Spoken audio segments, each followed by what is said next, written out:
Sidaba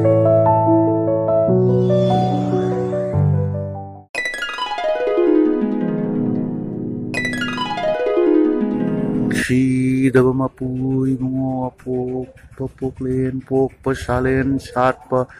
ibungogi athang ng punamak ni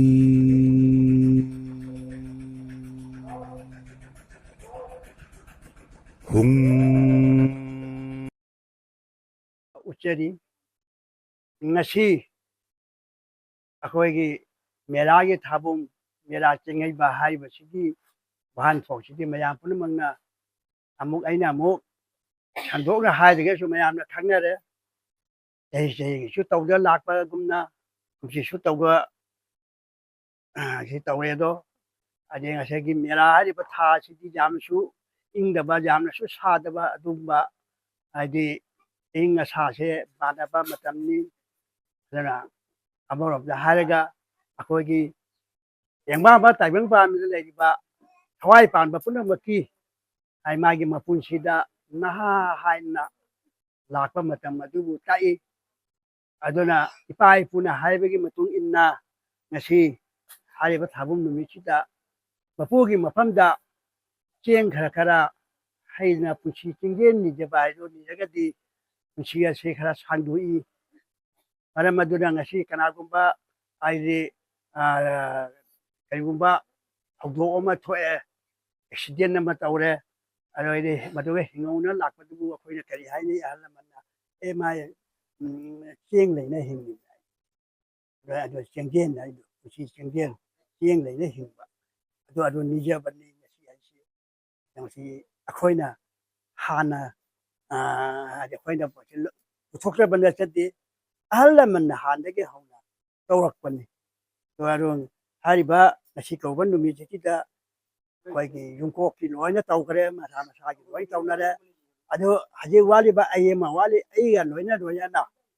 ngasi full sida leiriba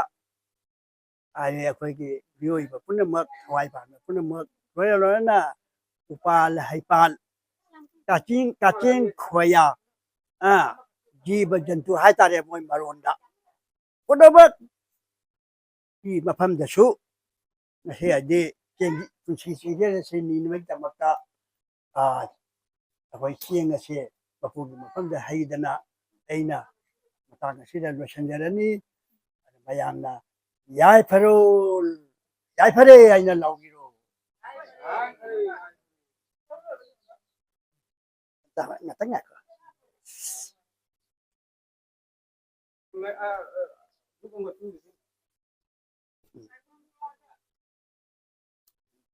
ko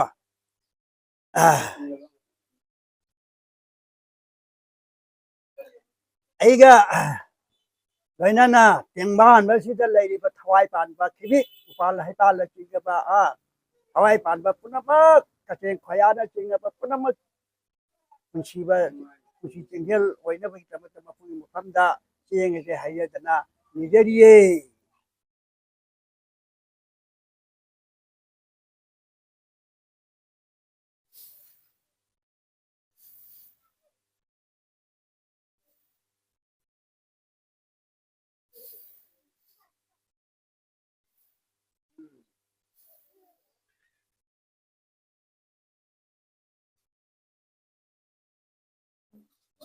Sida mapugi ada bani arwana dar punama ngapiu lagi ba khibi kopiu thaujan yu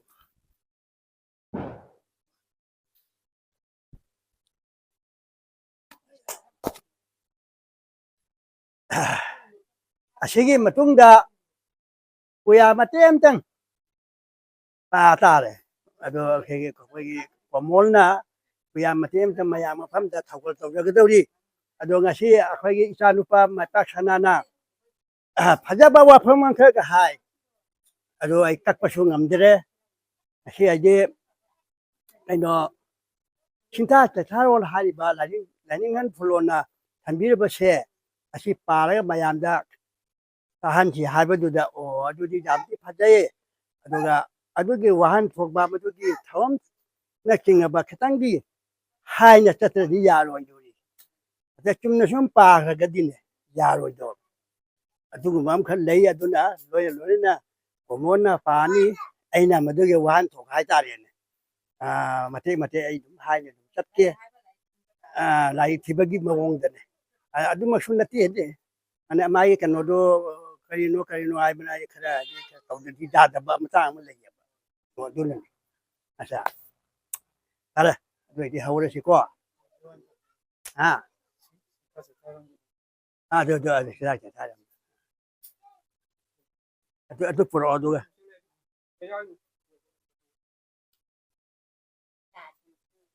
असिदि my Belen तब्बै वारिनि Yana मथौ Taba pony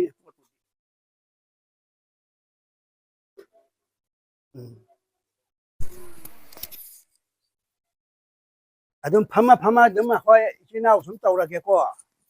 फमा हमदे नुवायो दुया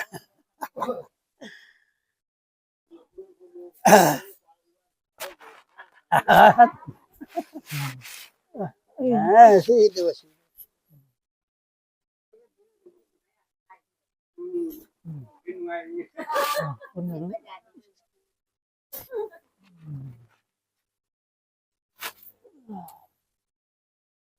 tengok ada hastane nangi ayo puya papke ada ha ba tuhan hayo Hong Shidaba Mapo Ibungo Apokpa, Polen Pokpa Salen Chatpa, Ibungogi Atangna Punamakni, Nasi Yai Patoraba, Garathagi Tabum Nomit, Asida, Nasa, Nanai, Ayagna, Liningan Nauria Pulona, Iduna, Kambiram Laba, Singta, Saitarol, Haina Kauraba, Lyric Puya Ase, Patokuna Miamda, Ahanjagi, Masida, Haigeda Bawahaina, Hayauda, Hairoida Bawahaina, Haidokiba, Lairabasu, Nasigi Tiliba, Mazasingna, Amadi, Ima Indol, Ipa, Ipal, Paikibigna, Nakpigani, Haiduna, Ayagna, Miam, Mapanda, Kuramjari. Tara Kada Nonjaba, Lainingani Bungo Nauria Pulona, Tambiramba, Singta Saitaron Ama, Han Nibungo, Moreng Jamba, Kunalna, Ahanba Oiba, Chatramapanga, Nifumapan, Ingda, Bangla Mayekta, Lyric Masing, Changmakak, Kongdok Piduna, Jik Miamda, Kudong Chadaba Ama, Oinarak Padagi, Apok Pamarup, Sanglen, Impalna, Anisuba Unam Oina, Chepongase, Nauna, Toksari, Matanga, Apok Pamaruki, Antarani Toigi, Yatang Panglaga, Apuk Pamarol, Yauraba, Singta Chaitarol Ama, Unam Tauduna, Kongdok Naba, Taurangjari,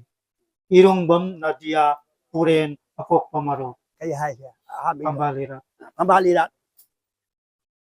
haje mai berengi maramda khangna bai tamakta haida khoigi mai paga thagalakpa wafamni ahamada khoina khangdoisi hambal irat che hana khangdoini hambal irat pagi sigi matang sida ahamada hambal kamanya semgani yana khangda ada mayamni madudi khangang mani ahyadi hambal lama ode matata khoi isu phi bana kupe araga thaktuga thakan nama khalle araga ko adugi mamang duga khoi lafu khangde lafu rei khangde tawraga dungaga phajana be tamata adagi adai mamanda ishai fu ba thamgani adagi mathatuga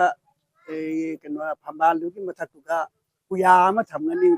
puya lari ama thamgani asman mayamna khangare asibudi doye kogi mayu maya tukhatkani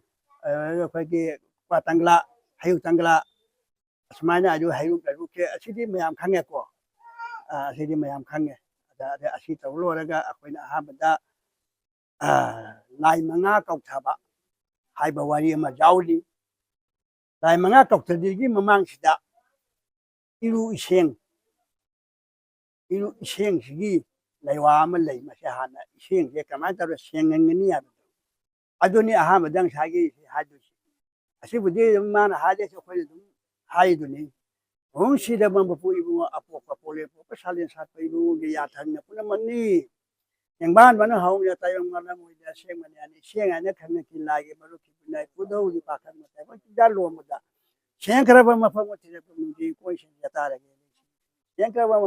seng ni anya ta bin ta ta bi ta ba ya fa ya to ma mu ji ko seng ya ta thara mo ta atau di ko kan ama ko seng ni ko la ko ko di yam san le na ba sida ya ta ni Jadi kau ini lebih full na putung ini lebih putung ke pakang utai full bungan ni. Oh, sida mapui bunga pokok pole pokok salih salih bunga ya tang sing uru ka pakang ini kau ini putung na. Hai dah ada pokok macam tu, hai dah pagi sing cuma. Apam isu utara hotel di kota mana tu sing itu mula kau ini yang sini sida aja ini. Asyik apa? Asyik hari ba laison sih, ki laiwa laison sih. Aku ini, hai na mama ngadi hauna, pai puna. Tawudna laaba laigi whatever laiwa la shunya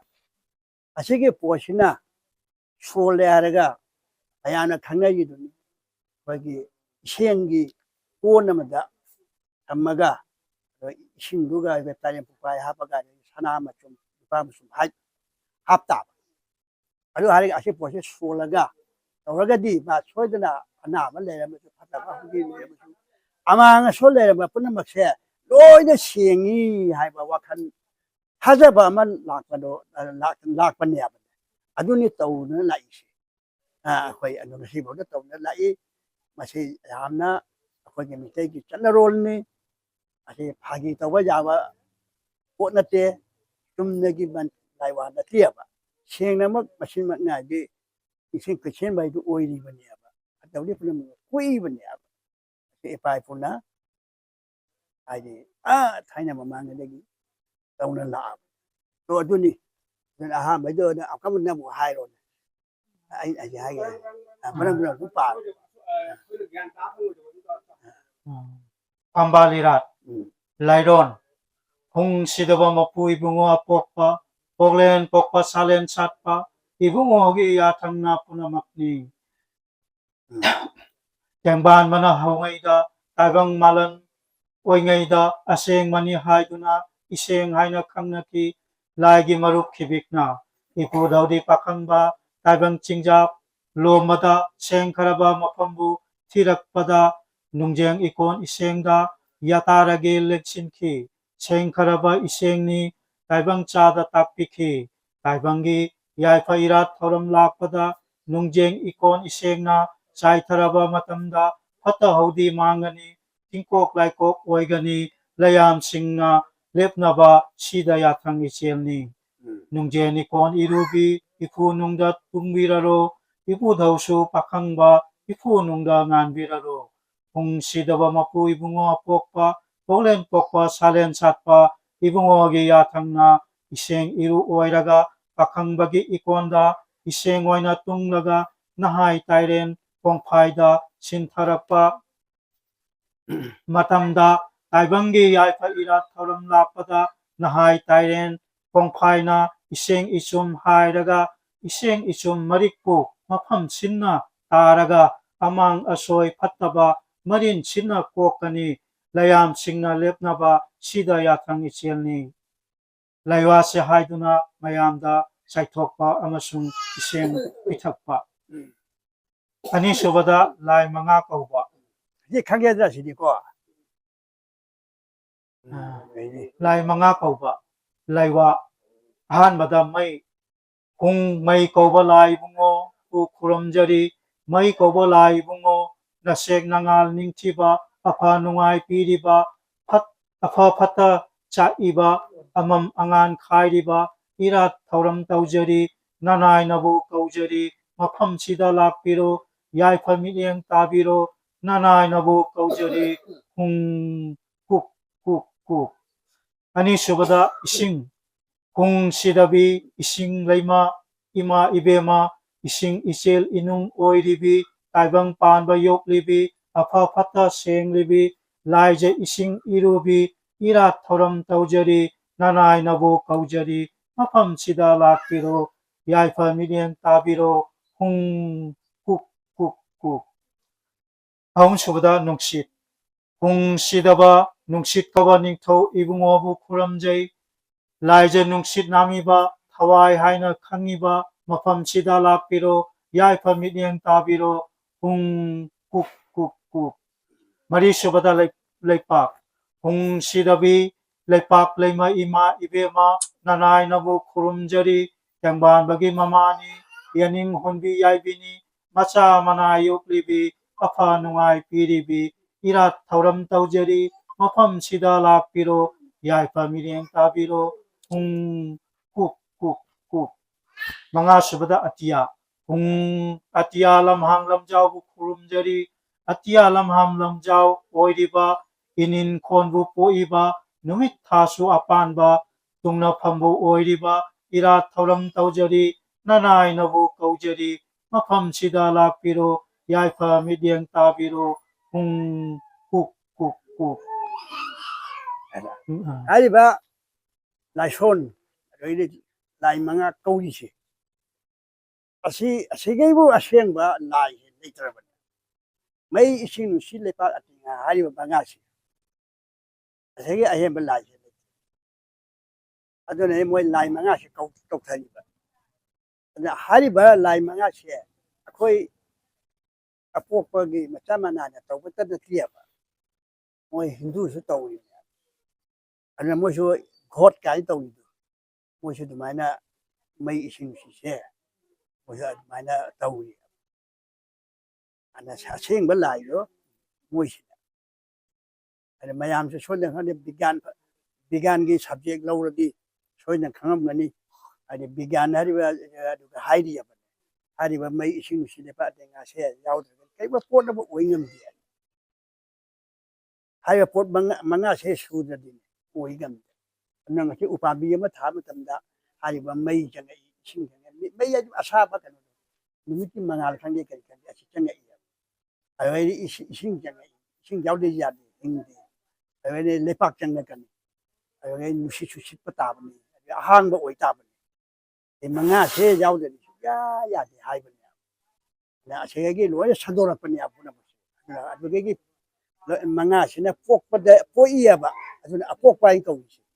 hadi adugi kari kuma upalama hipalama oba saibang mi jibajan puna ba hawai pa puna oi punu se hari manga sini to adugi ni wari se hari pot manga sina hawra kadori mi aduna ni layon ta chon joksale isi amara mara sina acha adugi di ngasi karaga numit adugi thabak adugi ajuk panba ajuk numit hai ta yaifa pungpham lakpada apokpagi mioi dugi ming masa manai na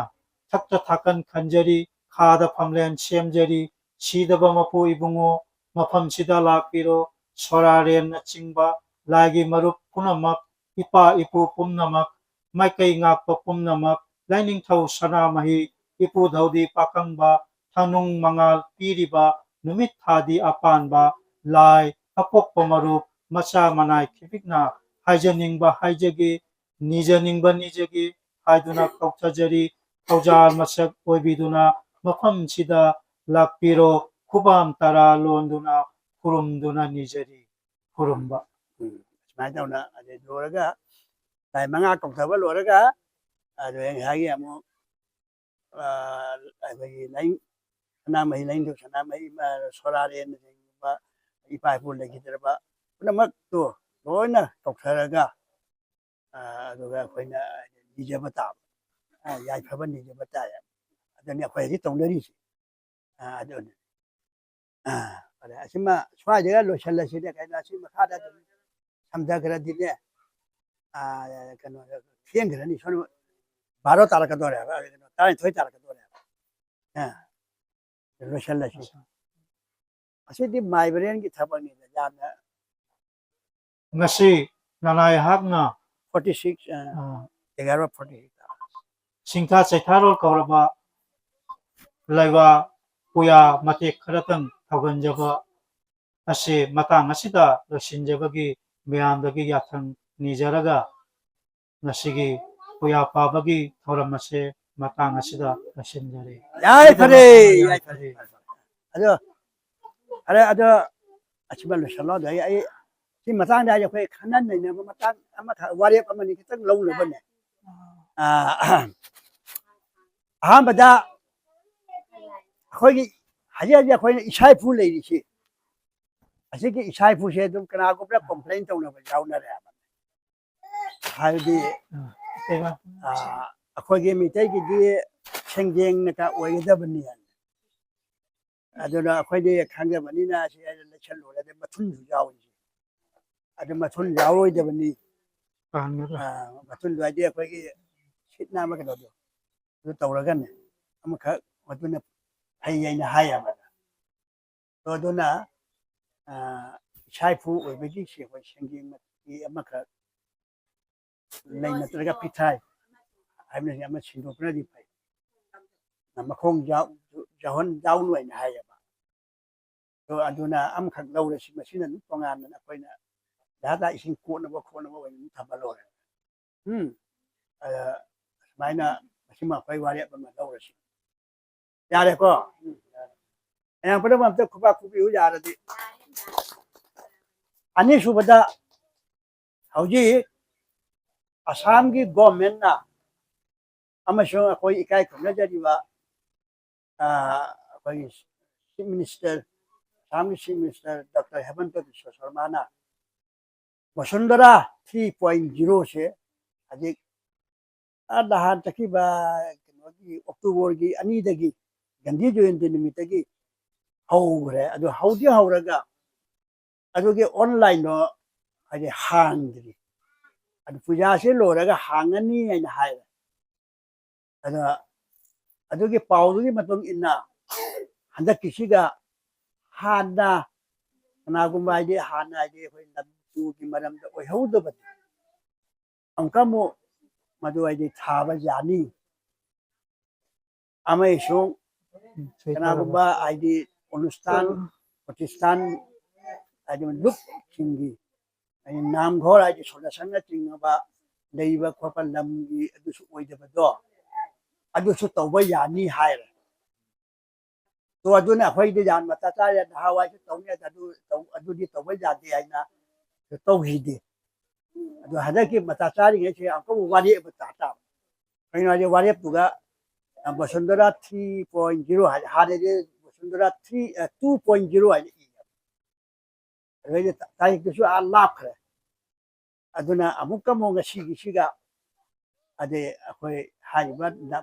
ꯅꯥꯝꯘꯣꯔꯁꯤꯒꯤ ꯁꯣꯗꯁꯟꯁꯤꯒꯤ ꯂꯝꯁꯤꯒꯤ ꯌꯥꯏꯐꯜꯂꯨꯞ ꯍꯣꯖꯥꯏꯅ ꯂꯩ ꯑꯁꯤ ꯑꯣꯏꯅꯕꯒꯤꯗꯃꯛꯇ ꯑꯩꯈꯣꯏ ꯆꯦꯁꯦ ꯑꯩꯈꯣই ꯊꯥꯔꯁꯤ ꯇꯧꯔꯁꯤ ꯑꯣꯟꯂꯥꯏꯟꯗ ꯇꯧꯔꯁꯤ ꯑꯗꯨꯒ ꯌꯥꯏꯐꯜꯂꯨꯞꯀꯤ ꯍꯣꯖꯥꯏꯒꯤ ꯃꯃꯤꯡꯗ ꯇꯧꯗꯣꯏꯅꯤ ꯇꯧꯗꯣꯏꯕ ꯃꯤꯑꯣꯏ ꯄ꯭ꯔꯦꯁꯤꯗꯦꯟ ꯈꯪꯗꯦ ꯁꯦꯀ꯭ꯔꯦꯇꯔꯤ ꯈꯪꯗꯦ ꯃꯣꯏ ꯃꯃꯤꯡꯗ ꯇꯧꯗꯣꯏꯅꯤꯗꯣ ꯑꯗꯨꯅ ꯑꯩꯅ ꯁꯨꯝ ꯈꯟꯖꯕꯗ ꯉꯁꯤ ꯑꯩꯈꯣꯏꯒꯤ ꯁꯦꯀ꯭ꯔꯦꯇꯔꯤꯁꯨ ꯑꯗꯨꯝ ꯏꯅꯥꯎꯅꯨꯄꯥꯅ ꯑꯣꯏꯔꯦ ꯑꯗꯨꯗꯒꯤ ꯑꯃ ꯀꯩꯅꯣꯅ ꯑꯩꯁꯨ ꯑꯣꯏꯔꯦ ꯄ꯭ꯔꯦꯁꯤꯗꯦꯟꯗꯣ ꯑꯗꯣ ꯑꯗꯨꯝ ꯑꯩꯈꯣꯏ ꯄ꯭ꯔꯦꯁꯤꯗꯦꯟꯒꯤ ꯃꯃꯤꯡꯗꯅꯦ ꯄ꯭ꯔꯦꯁꯤꯗꯦꯟꯅ ꯑꯩꯈꯣꯏꯒꯤ ꯀꯩꯅꯣ ꯇꯧꯕꯅꯤ ꯑꯗꯨ ꯄ꯭ꯔꯦꯁꯤꯗꯦꯟꯗ ꯑꯣꯏꯍꯟꯕꯅ ꯐꯒꯗ꯭ꯔꯥ ꯍꯥꯏꯅ ꯑꯩꯅ ꯈꯜꯂꯤ ꯁꯦꯀ꯭ꯔꯦꯇꯔꯤꯗꯣ ꯑꯗꯨꯝ ꯌꯥꯎꯍꯜꯂꯔꯣꯏꯁꯤ ꯀꯩꯅꯣ ꯍꯥꯏꯗꯤ ꯁꯦꯀ꯭ꯔꯦꯇꯔꯤ ꯌꯥꯎꯔ ꯃꯥꯁꯨ ꯆꯦ ꯆꯥꯡ ꯂꯣꯏꯅ ꯃꯊꯧ ꯇꯥꯕ ꯆꯦ ꯆꯥꯡ ꯂꯣꯏꯅ ꯊꯥꯔꯛꯑꯒ ꯃꯥꯁꯨ ꯑꯙꯥꯔ ꯀꯥꯔꯗ ꯃꯊꯧ ꯇꯥꯔꯛꯑꯅꯤ ꯑꯗꯒꯤ ꯄꯥꯟ ꯀꯥꯔꯗ ꯃꯊꯧ ꯇꯥꯔꯛꯀꯅꯤ ꯑꯗꯒꯤ ꯀꯔꯤ ꯑꯩꯈꯣꯏꯒꯤ OBCꯒꯤ ꯁꯥꯔꯇꯤꯐꯤꯀꯦꯠ ꯃꯊꯧ ꯇꯥꯔꯛꯀꯅꯤ ꯑꯁꯨꯃꯥꯏꯅ ꯇꯧꯗꯅ ꯃꯥꯁꯨ ꯂꯣꯏ ꯃꯊꯧ ꯇꯥꯏ ꯑꯗꯨ ꯁꯔꯨꯛꯄꯨꯗꯤ ꯑꯩꯈꯣꯏ ꯑꯃꯈꯛꯀꯤ ꯃꯃꯤꯡꯗ ꯑꯩꯅ ꯃꯗꯨ ꯑꯩ ꯃꯃꯤꯡ ꯑꯩꯅ ꯇꯧꯔꯨꯔꯒ ꯑꯩ ꯃꯃꯤꯡꯗ ꯑꯣꯏꯅꯤ ꯍꯥꯏꯅ ꯂꯨꯞꯇꯤ ꯌꯥꯏꯐꯜꯂꯨꯞꯀꯤ ꯃꯃꯤꯡꯗ ꯑꯣꯏꯗꯣꯏꯅꯤ ꯇꯧꯔꯤꯕ ꯃꯤꯗꯣ ꯄ꯭ꯔꯦꯁꯤꯗꯦꯟꯅ ꯇꯧꯔꯤꯅꯤ ꯍꯥꯏꯕꯗꯣ ꯑꯗꯨꯝꯗꯤ ꯑꯣꯏ ꯇꯥꯕꯅꯤꯅ ꯑꯗꯨꯒꯤ ꯋꯥꯔꯤꯅꯤ ꯔꯥꯖꯋꯥꯗꯤ ꯂꯩꯗꯣꯏꯅꯤ ꯃꯤ ꯑꯃꯅ ꯑꯩ ꯃꯃꯤꯡꯅ ꯀꯥꯏꯔꯤꯗꯤ ꯑꯩꯅ ꯍꯣꯠꯅꯕꯩ ꯋꯥꯔꯤꯗꯨꯅꯤꯗ ꯄꯣꯔꯕꯅꯦ ꯃꯥꯅ ꯍꯣꯠꯅꯗꯣꯏꯅꯤ ꯅꯠꯇ꯭ꯔꯒ ꯁꯦꯀ꯭ꯔꯦꯇꯔꯤꯅ ꯍꯣꯠꯅꯗꯣꯏꯅꯤ ꯑꯗꯨ ꯄꯣꯠꯀꯤ ꯔꯥꯖꯋꯥꯗ ꯌꯥꯏꯐꯜꯂꯨꯞ ꯍꯣꯖꯥꯏ ꯂꯩꯗꯣꯏꯅꯦ ꯑꯗꯨꯅꯤ ตัวอันนั้น มีงามตะดา อาชีพโปรเช่ค่อยกี่ปังท่าถ่าแล้วก็ช่วยเนี่ยมันนัดตีมาดามดี1951กี่มามังดะเลยบัดก็อีกว่าด็อกิเมนต์นะมันเป็นงามบัตรหายบัตรถ่าด้วยนี่ป้าชินะอะด้วยจะมาโอ้ยปัจจัยมาดามดีไอ้ประมาณนั้นไปอุเชกเกไอ้นั่นเลยเจนี่บารานพูดที่กิลดัมเช่มีอะไรโอ้ยแล้วแต่ใจไม่ยากมาทันในคณะช่วยโอ้ยเดียวมาดามดีกันกินโอ้ยต่อ1942के इच्छे ले 51 के मामा 1942 की लम की चीज से ले तो अदु चेरो था बदगी ने 42 की हां अच्छी कोई लम से की ने एक्शना पत्ता की ने पिक पे की चीज से ले हां से अखोई अम तला हां तो अदु फोटो था जाओ बदगी ने ओ अच्छे खिलौंजिया हाने के ले पे मी ने तो पिक 1951 की ममांग ले पे मी ने ने तो मरमदुना हदक की अदुगी फोटो हापगा तौदुइनी दु फोटो हापला जारोय 1942 की आई हापजागे आई अबोई मबिंदा प्राप्त मबिंदा लेबुदी तोइसु आई पाप इपाय ममिंदी मानबनीना तुलंदु ओइबनीना अदुगा तुलंदु इरिदो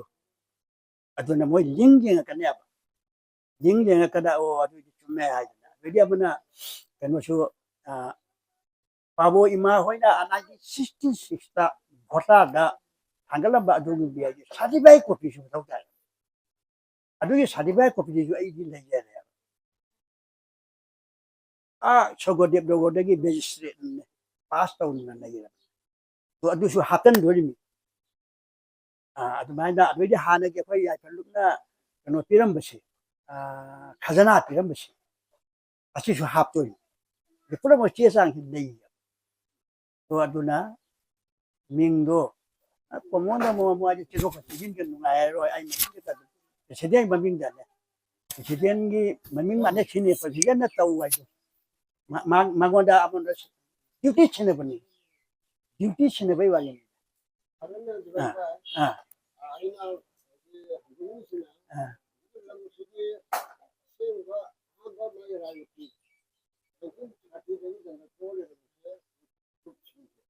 हां मांगोंदे लौरी आइदो अदुदी लेरे अदुसु पीदो अदुसु पीदो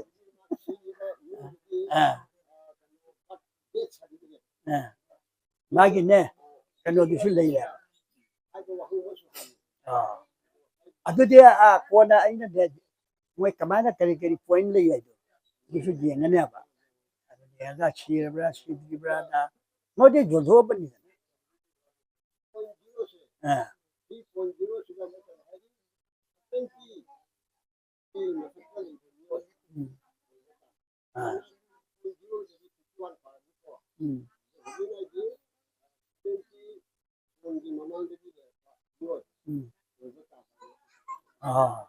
ꯍꯣꯏ ꯑꯗꯨꯁꯨ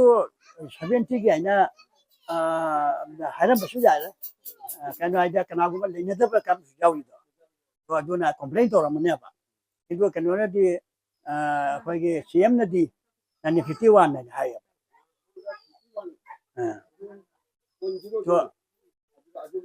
ꯑꯗꯨꯒꯤ ꯀꯅꯥꯒꯨꯝꯕꯅ 71ꯒꯤ ꯃꯃꯥꯡꯗ ꯂꯩꯇꯕꯁꯨ ꯌꯥꯎꯔꯦꯕ ꯂꯩꯇꯕꯁꯨ ꯌꯥꯎꯅꯩꯌꯦꯕ ꯑꯗꯨꯅ मोइना थाबदा फंगोय मदि ममांग ओजाबा किंतु अखोय जे केन तो वापि रदो 1942 की लेगे तो अदु खकी अखोय चियम भ इताबा वारेप म इताब तो अदु म मयाम जाने रे को फरे याय फरे तो तक सिमा लेरा अतै दि मथंगी हियांग गई ने थाबुम सेगा इबाई गिदा तारनी इबाई चंद्रमोहन अदुगा आइदा वाफम अमना अखोयगी आदा अखोय सोनसंग साबगी कनो दो ngang रे 15000 दा 15,000 दा ngang रे को कनो दुना มิสซีดูน่ามังงะแอดวานซ์แล้วกันมวยผู้ใหญ่ก็มาทำนี่นะใครแอดวานซ์ด้วยนะ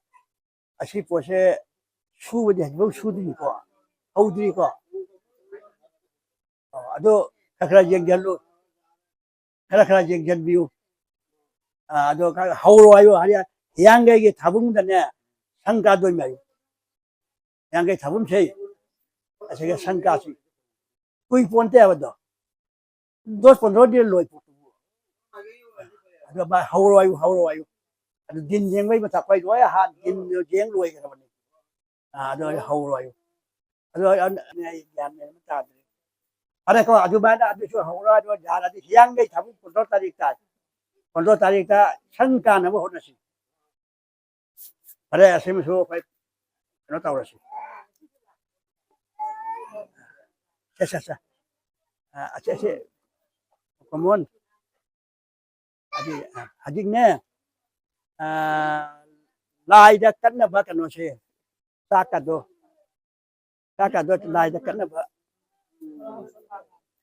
ada kata bahasa bahasa asyik hafal loh hafal Hungชีดบมาปุยมัวปกปะปกเลนปกปะชาเลนชาดปะอีบุงอกีอาทังนังปุมนามักนี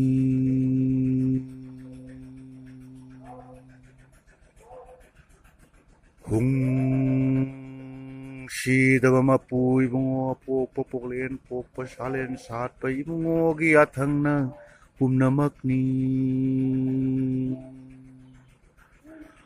หุงชีดบมาปุยมัวปกปะปกเลนปกปะชาเลนชาดปะอีบุงอกีอาทังนังปุมนามักนี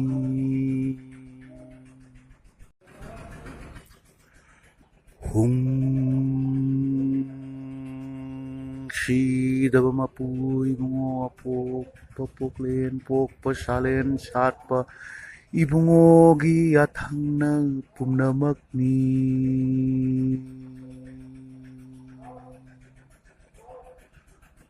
หุง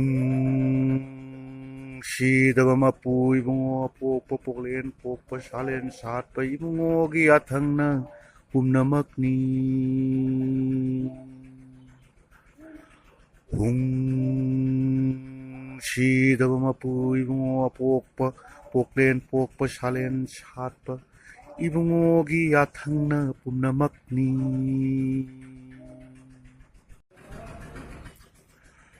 หุงชี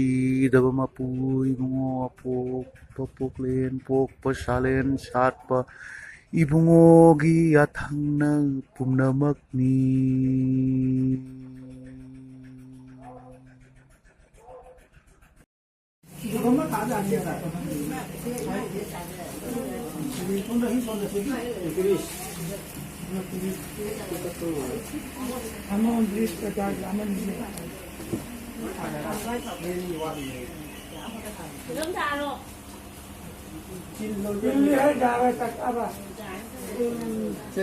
ini hari wal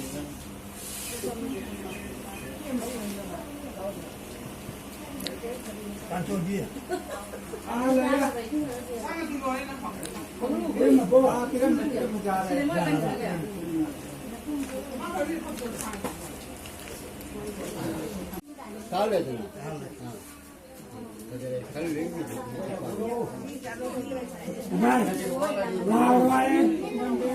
Sida mapugi. Maya ese, pangana ya samina ese.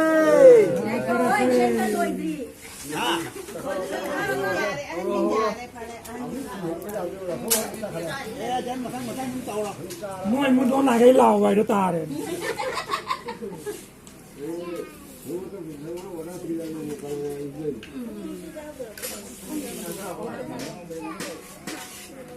Hey,